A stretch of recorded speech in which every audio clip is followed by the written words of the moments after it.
이제 세 번째로 그래도 가장 오래된 블로그고 그래도 제가 가장 많은 신경을 썼던 블로그 중에 하나가 이제 IT 중심으로 제가 글을 썼던 블로그예요. 예전에 드론에 관심이 있어서 드론이나 자동차, 그다음에 뭐 IT 여러 가지 상품 리뷰 관련된 글을 썼는데 글도 한 200개 넘게 작성이 된 상태였고 제가 멈췄다가 다시 두 달 전부터 시작은 했지만 그 전에 저품 현상은 전혀 없었고요. 다시 시작을 했을 때도 큰 문제는 없었어요. 근데 이제 제가 여기에 이제 좀 잡블로그처럼 이제 IT에다가 이제 가끔씩 이슈성까지는 아니지만 다른 내용들도 종종 쓰곤 했거든요. 그 가운데 며칠 전에 쓴 내용 중에 하나가 백신 패스, 즉 방역 패스 이제 중지가 되었다는 약간 이슈성이죠. 이거 관련된 글을.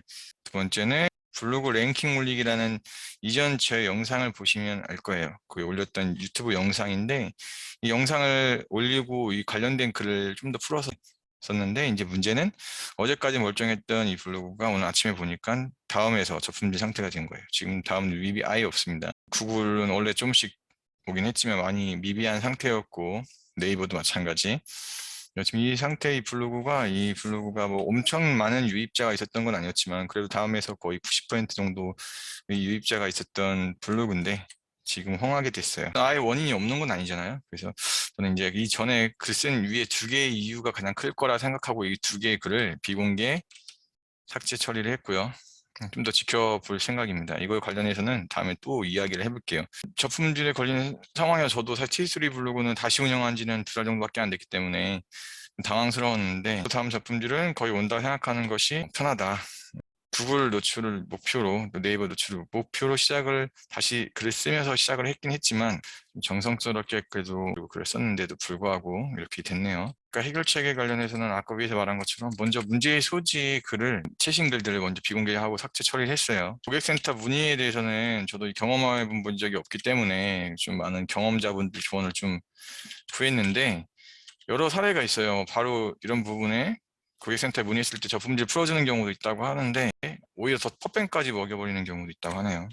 왜냐하면 사람이 직접 검수를 하기 때문에 블로그에서 아무래도 내가 아무리 조심해서 썼다 해도 기본적인 기준에 못 미치는 다른 뭐 내용이 있겠죠. 그런 부분에 의해서 팝밴을 아예 먹여버리는 경우도 있다고 하니까 조심스럽긴 한데 저 같은 경우는 일단은 구글로 유입을 목표로 한다면은 시도해볼 만할 것 같아요. 이거는 좀 더 고민해보고 한번 제가 고객센터에 문의를 넣는 방법도 생각해 보겠습니다. 세 번째, 구글 노출을 위한 SEO 공부 본격화 적용하기. SEO 관련해서 자료 찾아봐도 많이 없어요, 국내에서는. SEO 핵심 같은 관련된 내용들을 좀 찾아보고 영상도 많이 보고 공부를 해봤는데 사실 이게 가장 좋은 거고 이상적인 거죠. 근데 좀 더 막연하기도 한 느낌이 들긴 합니다.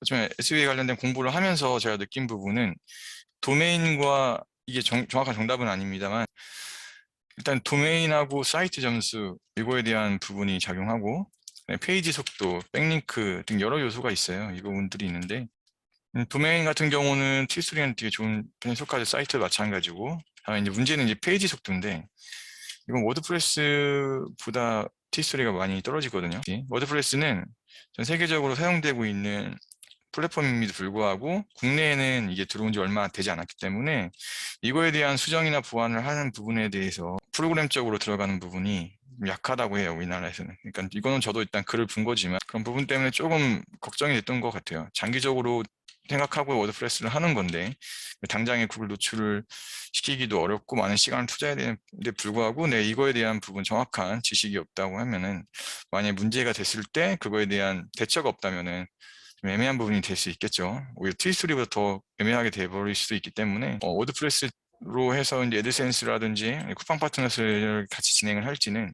좀 더 고민이 되는 부분은 맞아요. 이미 분명한 거는 이걸 갖고선 진행을 하시는 분이 있고 수익을 내고 계신 분들이 있는 거죠. 또 한 가지 이제 SEO 관련해서도 마찬가지지만 트윗스토리에서도 트윗스토리 블로그를 이제 구글 노출을 시키기 위한 기본적인 부분이 저는 이걸 빼놨더라고요. 일단은 아주 기초적인 부분조차도 하지 않고선 글만 썼던 것 같아요. 구글 서치 콘솔에다가 RSS는 분명히 제가 제출했는데 사이트 맵을 제출하지 않았던 것 같아요.